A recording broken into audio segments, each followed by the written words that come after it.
Good afternoon, and on the Encounter's behalf, welcome everyone, those here at the Metropolitan Pavilion and those following us online.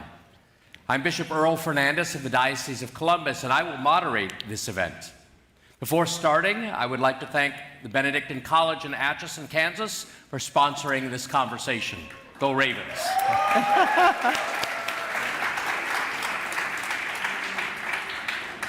It's my privilege to introduce the panelists, Dr. Holly Peterson, who spent the majority of her career in her native California.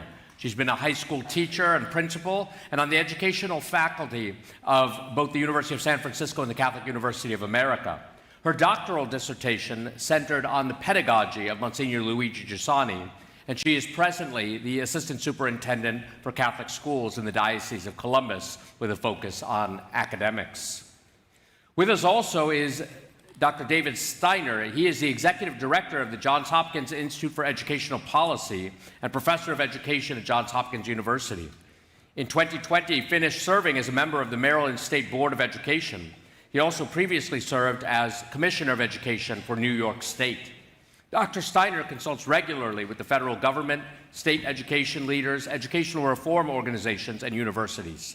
He holds degrees from Balliol College, Oxford University, and Harvard University. Dr. Peterson, Dr. Steiner, welcome. Thank you. Thank you.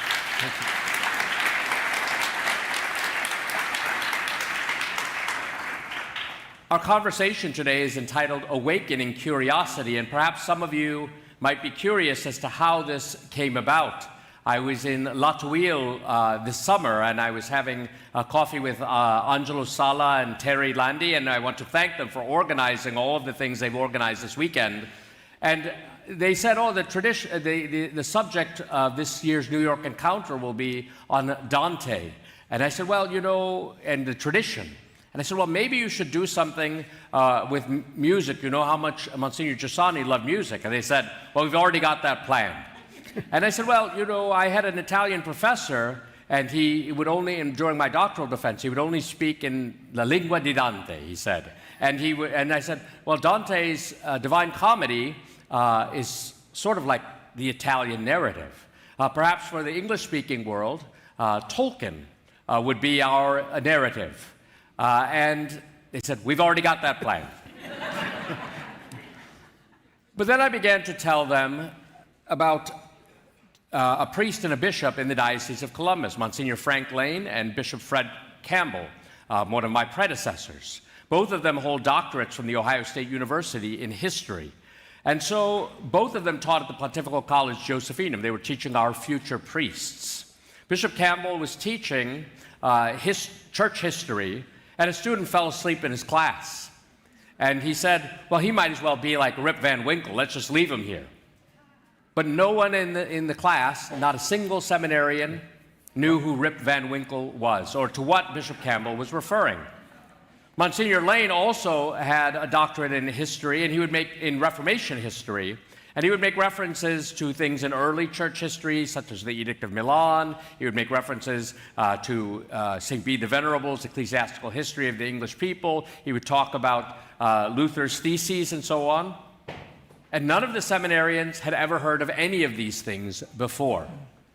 I myself, before I became Bishop of Columbus, I was telling them, went to the high school at which I had taught. The high school was celebrating its 50th anniversary. They wanted to film a promotional video. They said, oh, Father, get dressed in your vestments, pretend like you're saying Mass. So I did that. They filmed me, and then they said, now pretend like you're preaching.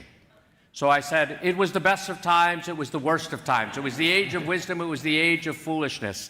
It was the epoch of belief, it was the epoch of disbelief. We had everything before us, we had nothing before us, and so on.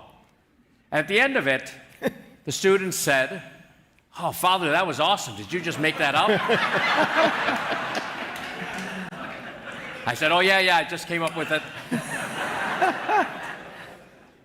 But it was striking to me how little familiarity young people had with our Western cultural and historical traditions. And this is becoming an educational problem, in part because Monsignor Lane and Bishop Campbell, who are both very wise men, said, we can no longer communicate that which we know to to future generations. Perhaps it would be better if someone else taught these courses. So they withdrew from the educational endeavor because they felt there were no longer any common points in history, culture, literature, music, which they shared in common with subsequent generations. Truly, education in this country is in a crisis. And so Terry and Angelo suggested, well, why don't you talk about that? But I'm no expert in that, but these two are experts in that. And in fact, Dr. Steiner has written a book, shameless plug, A Nation at Thought. He will be signing these at 3:15 immediately following this session. But in it, he critiques the current educational crisis in the United States. Dr. Steiner, people speak about a tradition, handing on that which is important from one generation to the next. What do you believe is essential that we hand on in and through education to the next generation? And how did we get in this position? And in that sense, what inspired you to write this book? Yeah. Well, first of all, thank you, and thank you, everybody. I think the act of teaching, as Hannah Arendt said, as a little exhibition upstairs, is fundamentally the act of taking responsibility for what of the world is worthy of passing on to your children, right? You have an infinite choice, billions of sources, millions of possibilities. You have to make an extraordinary act of judgment and censorship. What is actually of sufficient value for this tiny moment that you have with the child? And that sense of responsibility, Arendt argued, is fundamental to what it means to be a teacher. If you don't want that responsibility, she said, then you've divested yourself of the very authority that means you're a teacher. Because you've said, no, not me, not for me to judge. I'm just going to wait till somebody else tells me what to say, what to teach. I was very struck by this when I was a privileged visitor in Tbilisi in Georgia after the Soviets left. They pulled everything out. Every textbook had been in Russian. Every computer was gone. The place was bombed out. There'd been a war. And many of the schools I was in didn't have roofs. And there were no textbooks. And the teachers were having to teach by heart in Ossetian, Georgian, Mongolian. They did a job with their own passions that I've never seen ever in an American classroom, because the absolute urgency of passing on what was, in their view, essential to being alive in Georgia at that moment had a kind of white heat of importance, a white heat of this must be told. This must be told, this must, in the ancient tradition, this must be sung, this must be passed on. So I think, above all else, the crisis we have right now is that in our very heterogeneous, wonderfully heterogeneous society, a society trying to do what no other has ever done, which is to take students from all over the world. I was at Hunter College here in New York City. We had over 100 languages spoken by our students. I was privileged to be dean and watch it every day. But to take that extraordinary tapestry of humanity and try to imagine what it means to teach what is most vital. And it's as if that's overwhelmed the human mind. It's as if it's splintered into 1,000 pieces. And so instead of trying to take responsibility, we teach skills, right? We just, the techne, as the Greeks would put it, not the phrosyne, still less Sophia, but the techne, because we're frightened. We don't think we have the authority to teach. We don't know what we're speaking on behalf of what. When I was privileged to get into Oxford University as a young student, my father took his Oxford scarf and wrapped it around me and said, "Another defeat for Hitler." And I didn't really understand what he meant at the time, but what he meant was, because the rest of my family, except his parents and sister, had perished in the Holocaust. He was 11 when they fled. His point was that what Hitler tried to destroy was the Jewish voice, and the word rabbi in Hebrew, of course, just means teacher. Rebbe just means teacher. And that because we were still there and still learning to teach, this was a fundamental defeat for everything in the force of darkness. So fundamentally, I think in America, the job of teaching has become deeply unattractive, because who wants to go into a profession in which there's nothing urgent to say, in which you don't feel you have a responsibility to sing of the tradition, of the culture, of what is of value, lest you offend somebody. But you make the point in your book that many teachers are passionate about their students, but they are not necessarily passionate about the content of that which they must teach. Right. I've noticed, because I have had the privilege of traveling a great deal, that when I speak to teachers in Europe, in the Middle East, and other places, and I ask them why they went into teaching, and they say, well, I love literature. I really liked mathematics. And I ask American teachers, and when I was dean at Hunter College School of Education, that's what we did. We prepared teachers. And about 95% of them said, because I love children. It's paradoxical, but I'm convinced after all my old years now that the worst thing to do is to love children as a teacher. The best thing to do is to love your subject so deeply that you can't but want to share it with a child. That is the way of loving a child as a teacher. You're not, right?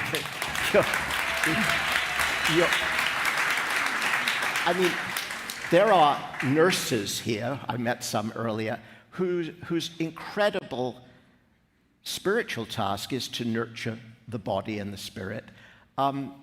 That is to love children in a different way, right? It's a different kind of love.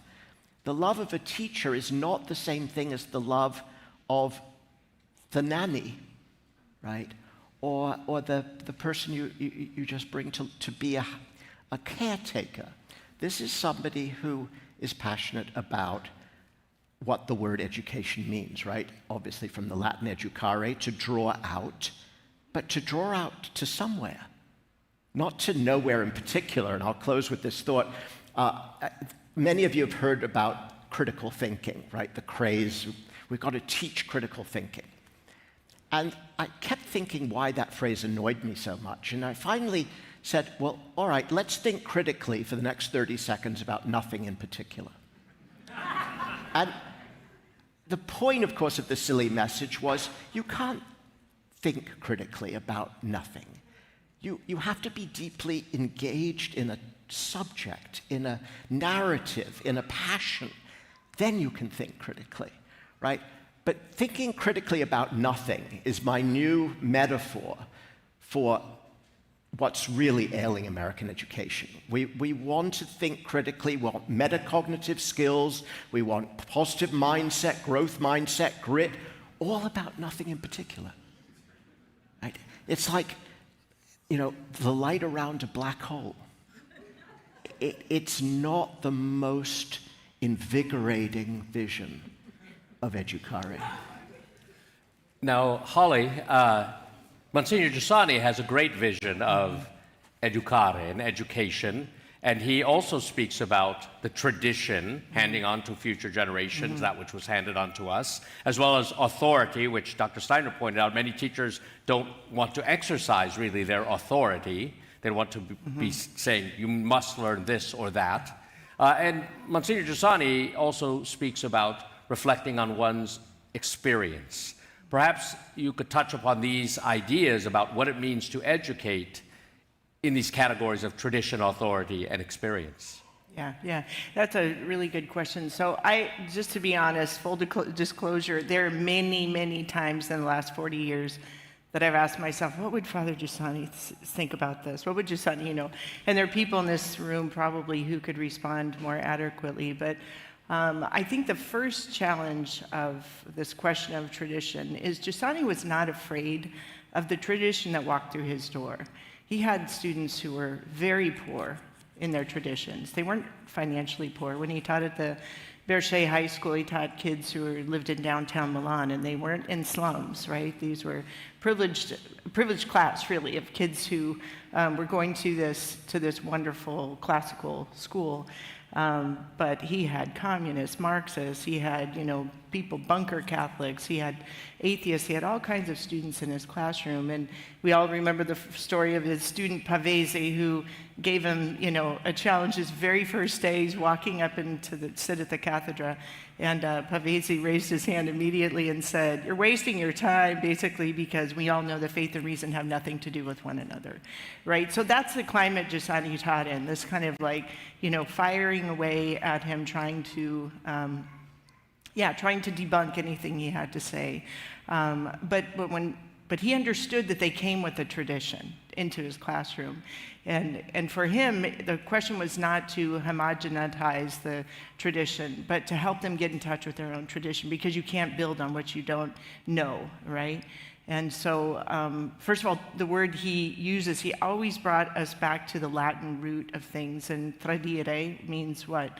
It means to, if you think of the word tradire, it means to pass on or transmit. And I'm not, as an educator yourself, Bishop, or you, John, we're not transmitting information. We're transmitting our view of information, the way we see, because everything we teach, everything we pass on, passes through my mind, my heart, to the young person entrusted in my care, or teachers entrusted in my care. So he had a view of tradition in which it wasn't to get rid of a tradition that was very poor, but I want to help you understand the tradition that you have.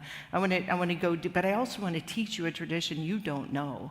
And I think this really kind of addresses a lot of the challenge today that, kids come to us with very poor traditions. Very poor traditions. I mean, you described it very well, that, and either I can complain and say, kids don't know anything today, what are we going to do? Johnny still doesn't know how to read, yada, yada, yada. Or I teach them a tradition that they don't know, right? And a very famous example of Father Giussani walking into his classroom with a gramophone, the big old, for those of you who don't, it's like a record player thing. And because he wanted them to listen to Chopin, Schumann. He wanted them to look at beautiful poetry. He wanted them to hear, music of a culture that they did not know, that was part of their culture, the Italian culture. He wanted to show them art that was gorgeous. So the Giussani was not he dealt with the reality that he had right there. And for me, and I think all of us who've kind of read his writings and met him, that's what made him an authority. He bore something. He brought something to the classroom as an educator. And that's what an authority is. It's one who helps you grow, right? But I can't help someone grow if I don't have anything, if I don't bring anything to the classroom, right? So I would totally concur with you, having been a principal and interviewed many teachers over the years. And the first question, so why are you interested in our school, blah, blah, blah. I just love kids.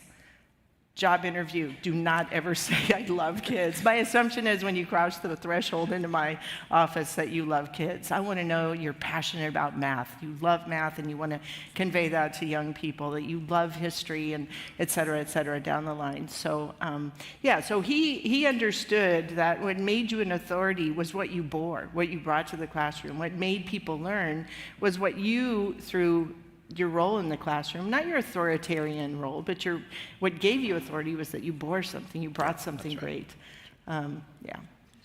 Dr. Steiner, why don't you comment on this idea of the authority of the teacher in the classroom itself? You and I were speaking beforehand about how you teach one course a semester. I miss teaching. The experience of the classroom, and how can one exercise authority in the classroom? Yeah, it's very difficult, because today, particularly at anything beyond a middle school, even a middle school level, there's enormous skepticism about the teacher, right? I mean, it's a vicious circle, right?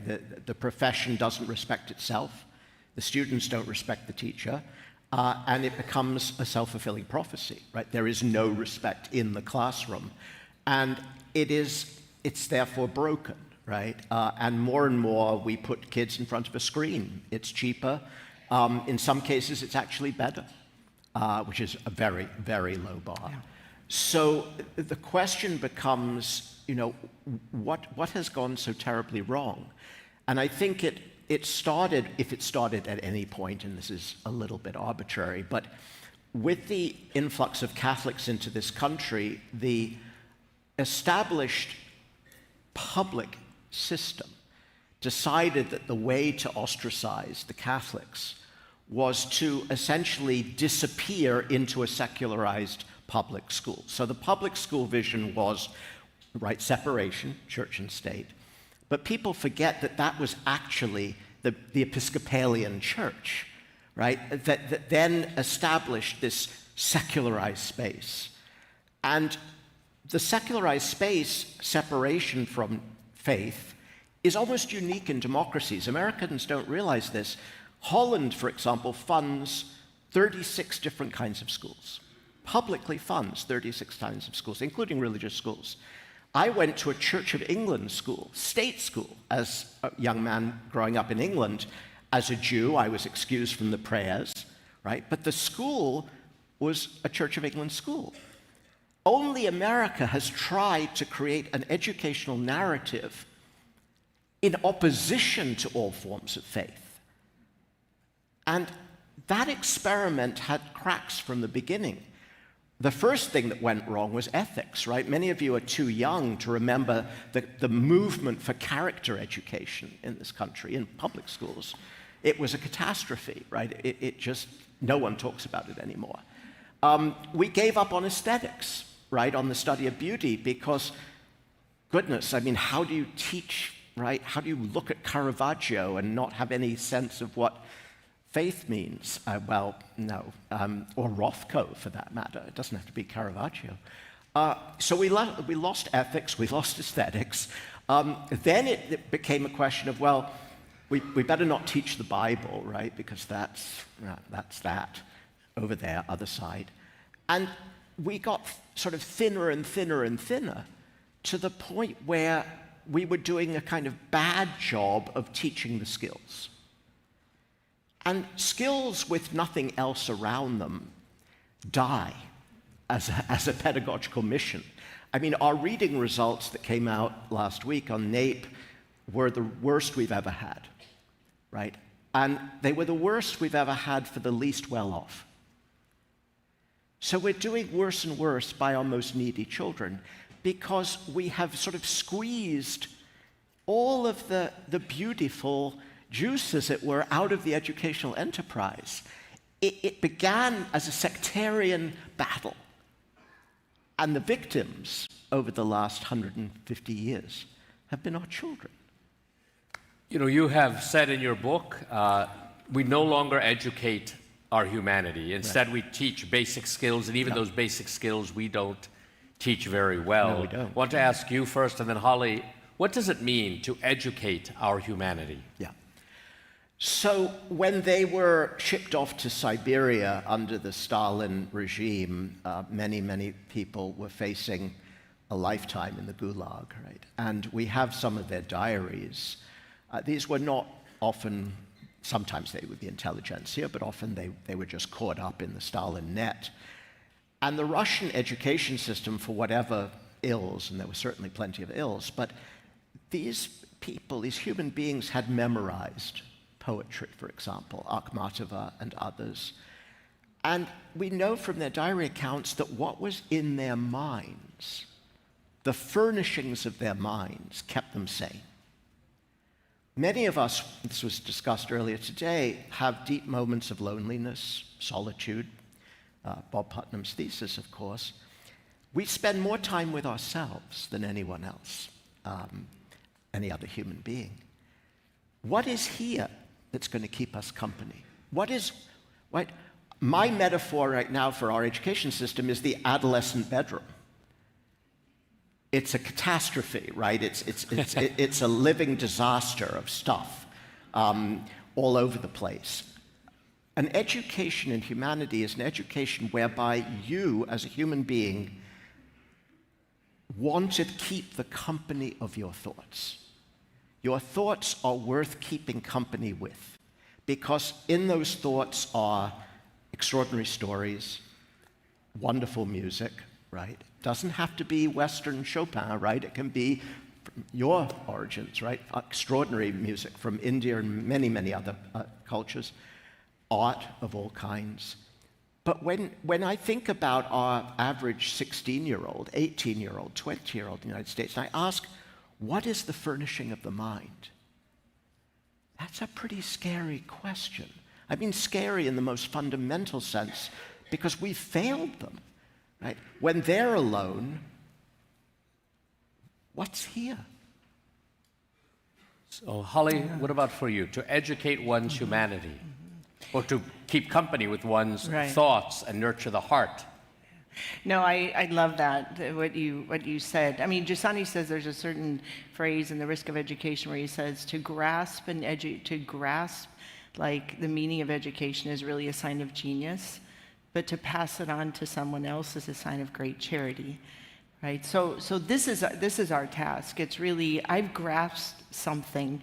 I have this, as you said, this, I'm the custodian of these thoughts, and I dare to pass it on to the person in front of me. This is really Giussani's preoccupation. Just as a quick background, I mean, Giussani wasn't interested in being a pedagogue. He was interested in passing on the faith to the young people entrusted to his care, and he was startled, to put it lightly, probably by the fact that the young people who he met through various events which are well known, that they had no understanding of the fact that life and faith were really, they spoke to one another, right? That in a Catholic world where everyone went to Catholic school, everyone went to Catholic church, there was absolute ignorance of the fact, the incarnation of Christ. And so what motivated him was not pedagogy, was not anything else, but was that the young people who were in his life at that time, Berchet High School, they might encounter Christ. And so he invented a pedagogy, to be very honest with you, because what the church was using at that time was absolutely, it was useless. It wasn't taking grasp. It was reduced to ethics rather than ontology. So he began with the students, and there are many beautiful, beautiful stories of his students talking about like what it was like to be in Giussani's class when he was educating. First of all, he was meticulously planned. He was meticulously planned, like every single lesson. He did not go into a classroom and riff, okay? He was meticulously planned every single lesson. He had students 1 hour a week, and they had 25 hours worth of lessons, but 1 hour a week. And so he drilled in that the first minutes were a chance for him to be able to, convey the words he wanted to ask very well-planned questions of his students, to be able to back and forth with them. The last 15 minutes were to go over the notes, make sure they all had the notes, etc. But during that lesson, it was a dialogue. It was never a monologue. It was Giussani, he wanted every single if, and but of the student to be exercised in that class, because if they didn't exercise their critical capacity, they couldn't arrive to conviction. They would never be convinced. They would walk out of the classroom maybe with in the back of their mind, yes, but never having. So what does it mean to educate? It means that you are in dialogue with somebody who's a bearer of something great, right? I mean, ultimately, an authority is someone you want to be like, someone you want to emulate, someone, etc. And that's what our teachers and our parents should be today. That's your only role. I mean, in fact, he says to be an authority is really to educate. You're passing everything you know on to the, and it's painful and it's tedious and it takes enormous amount of hours to plan lessons well, and think of every single student and how do I take them from where they are to the next point.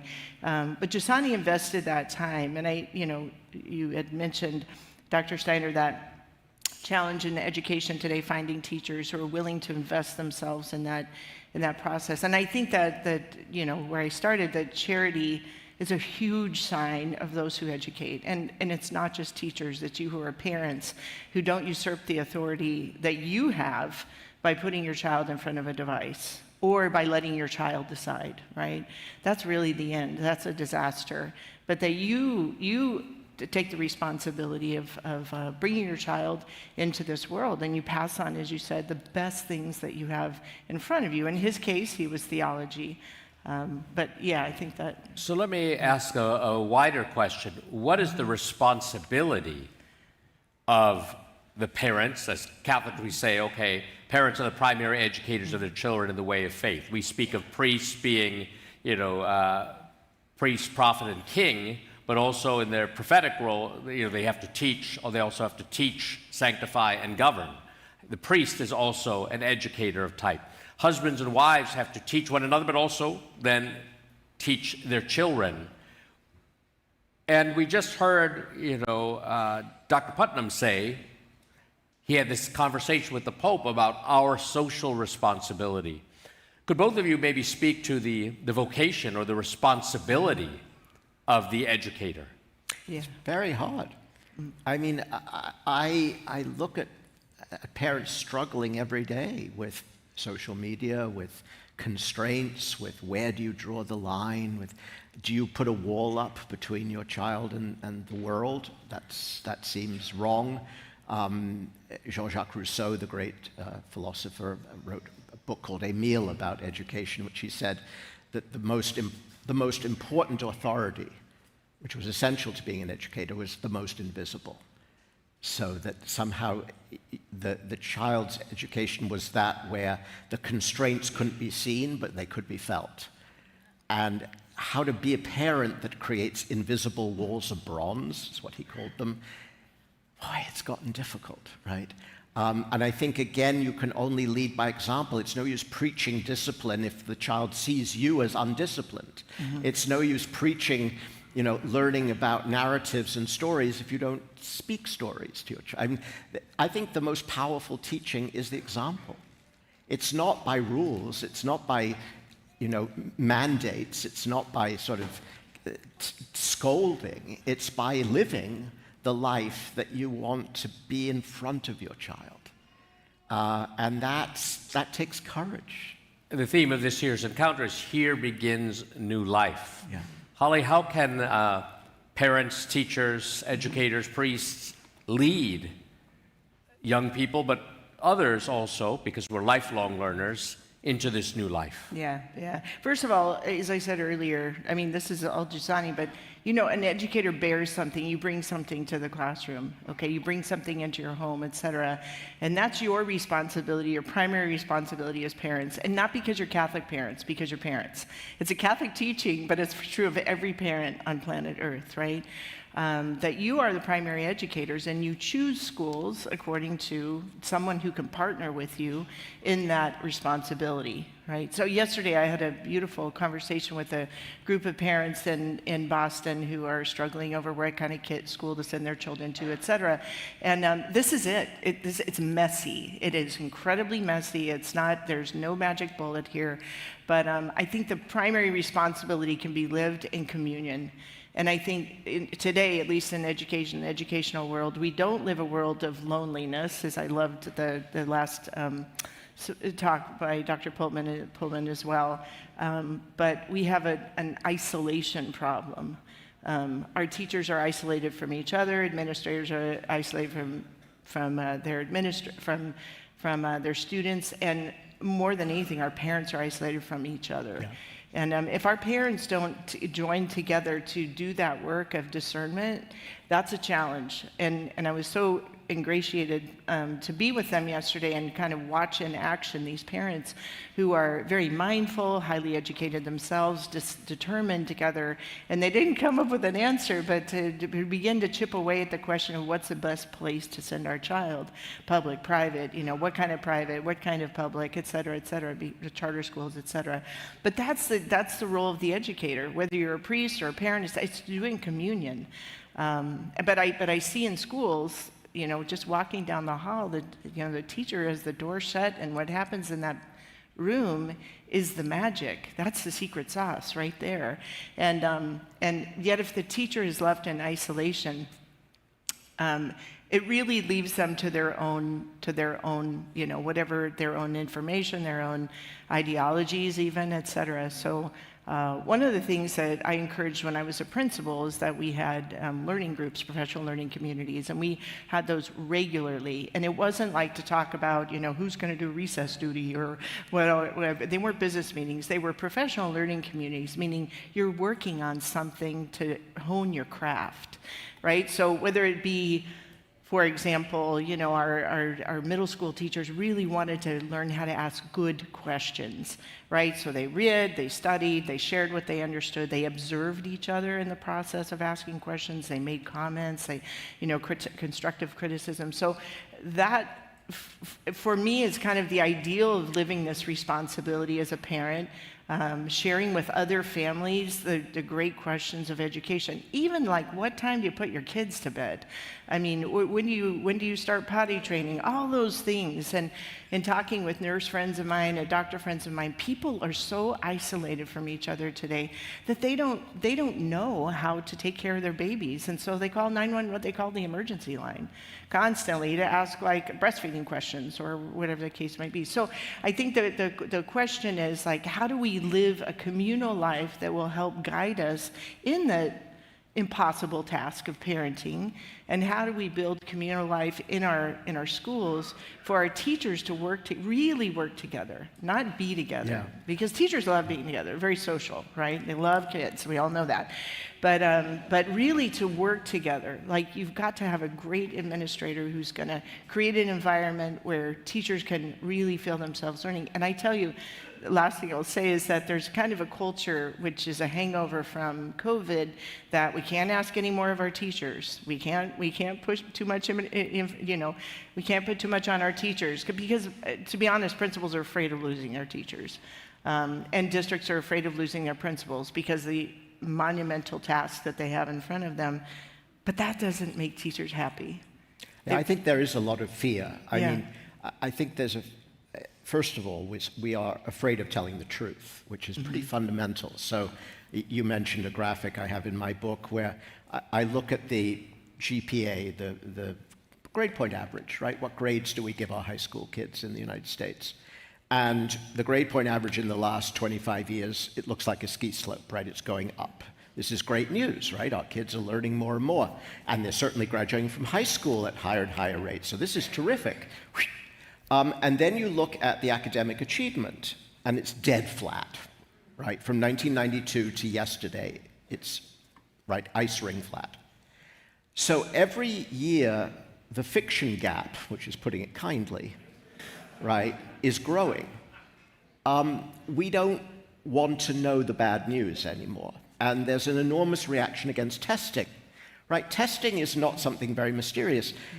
It's a bit like saying to a doctor, please don't put a thermometer in my mouth, because I might be ill if you do, right? Or as our great President Trump said, I don't want to test for COVID, because when you stop testing, the cases go away, right?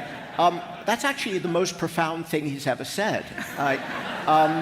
Because it's a very deep analysis of our American education situation, right? We are pulling back from testing. We're lying to ourselves about the performance of our children. We are ever more desperate about credentials, right? So we've got to get the kid into the school with the credential, not because they're going to learn more, but because that's going to generate the income. And that means everyone else's child has to do worse. So we're very interested in sort of separation. And the result of that is that as the wealth disparities in this country have increased, the educational outcomes for poor kids the gap has widened and widened. So the fiction gap is going up. The least well-off kids are doing worse and worse. We're testing less and less. I mean, this is actually pretty catastrophic. I mean, I'm not one usually for purple prose, but my feeling is that probably in large sections of the United States, the public system will collapse. I think in the South, in parts of the Midwest, vouchers will take over, and that'll be a very complicated thing, because if choice is between the educational equivalent of McDonald's, Burger King, and Wendy's, it's not a great outcome, right? Choice only is of value if it's choice of something valuable. But I think that in those states, it's already happening, right? The public system will disintegrate. And then on the coast, California, New York, Massachusetts, right? The monopolistic state secular thing will be much, much stronger. It will die much more slowly, if at all. And so you'll really have two countries, both of which have the same problem, which is that there's no real quality control, right? The right wing wants choice without quality. The left wants unionized schools to protect employment, which is the job of a union, after all. But in neither case is there really a question of whether we shouldn't start telling the truth to ourselves, right, about education. You know, at lunchtime, we were with Matteo, who was in Uganda for 11 years, and he talked about the founding of the Luigi Giussani schools and the methodology that's employed, the pedagogical method. And all of a sudden, one of those schools that's founded is ranked second in all of Uganda. Holly, what's the difference that Giussani's proposal might make in the American context of education? Wow, that's a really good question. I think, first of all, you can't give what you don't have as an educator.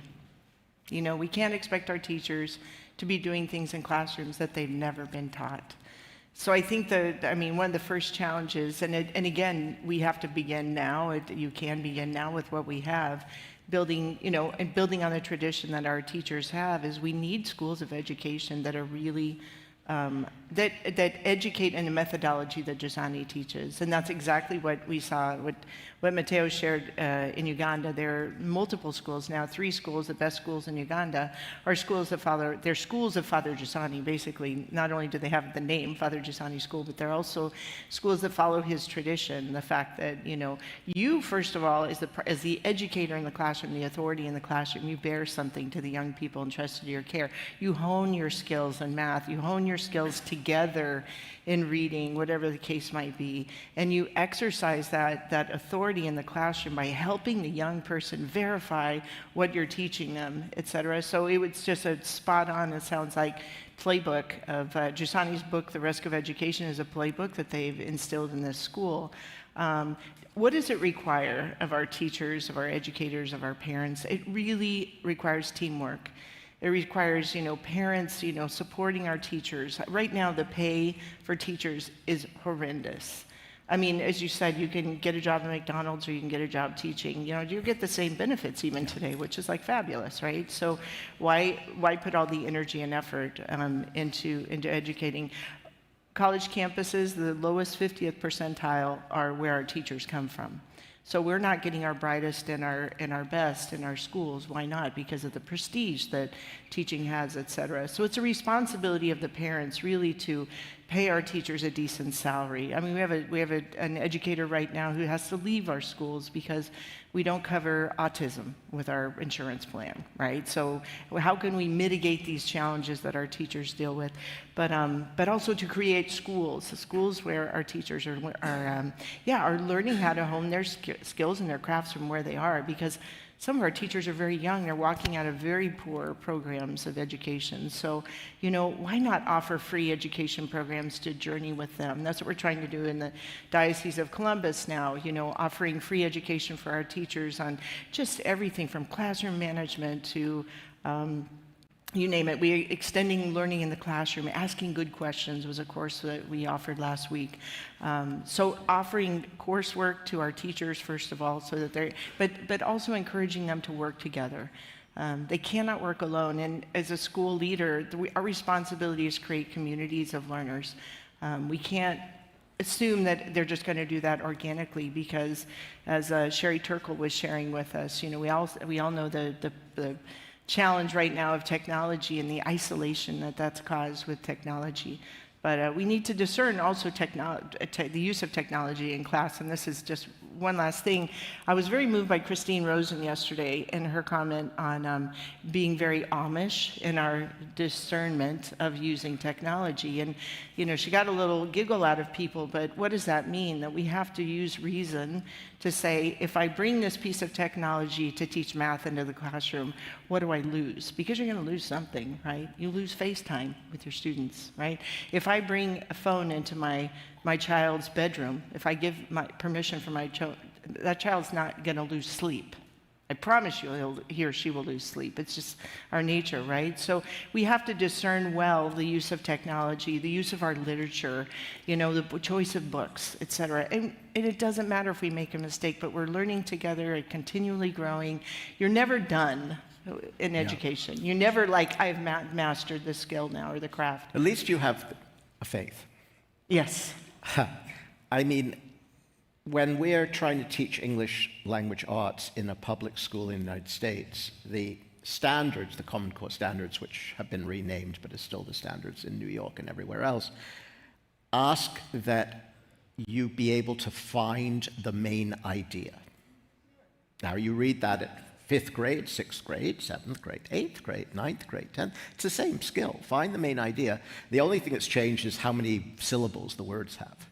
So it always strikes me that we might as well use the back of a cereal box as well as Shakespeare. Right? It doesn't make any difference. You can still find the main idea. And a country that thinks that teaching reading to learn, not learning to read, but the next stage, reading to learn, which presumably becomes true when you're 6 or 7 and on, by finding the main idea, has fundamentally misunderstood why we bother to read, right? Any fiction, for example, any poetry.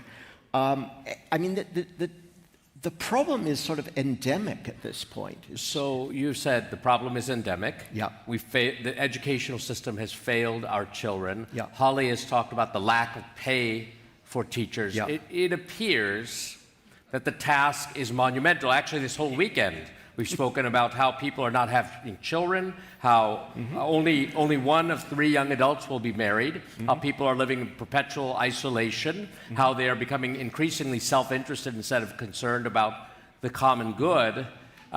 It's like preaching about the cross without any idea of resurrection. We only have about 5 minutes.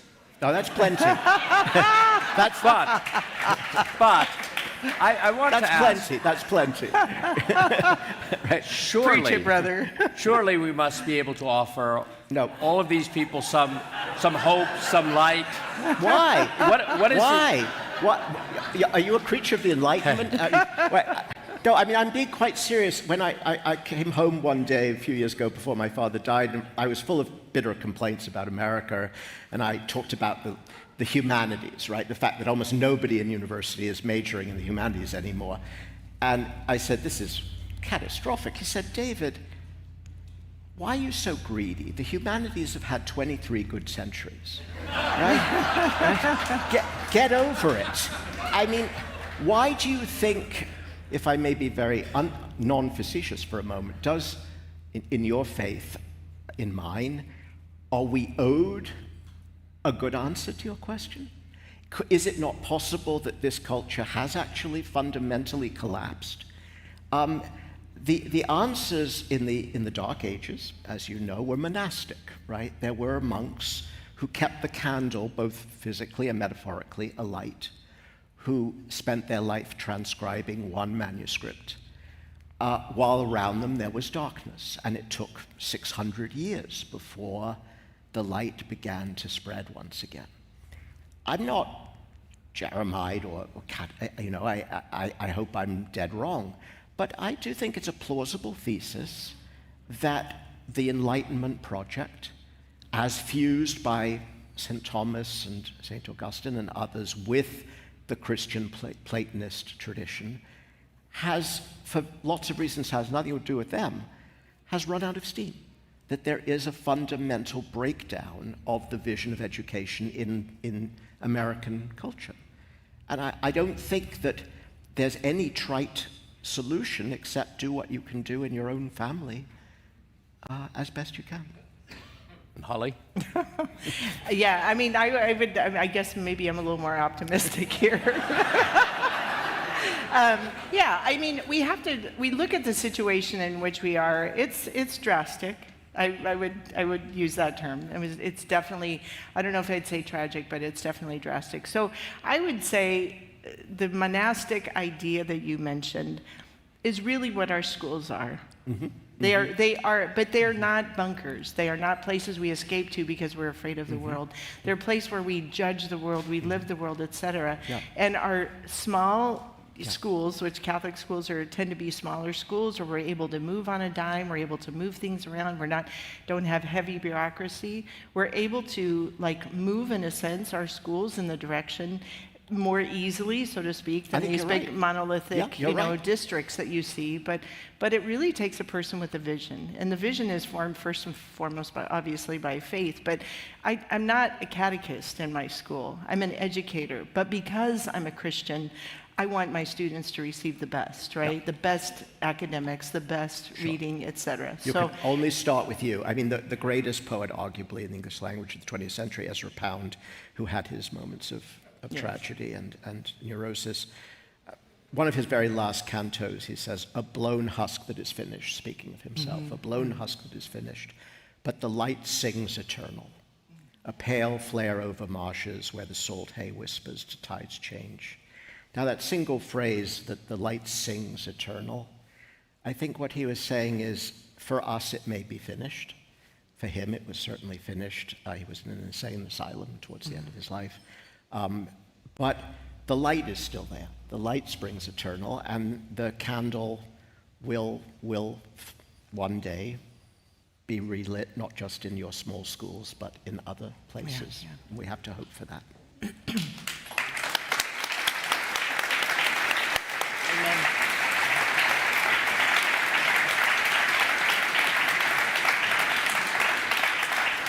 And I think on that happy and hopeful note, we'll conclude. Immediately following this, David Steiner will be available for a book signing of A Nation at Thought at the Human Adventure book table right outside the auditorium. One important announcement, the encounter is a little big miracle in the heart of New York City. It is a place for all those who seek belonging.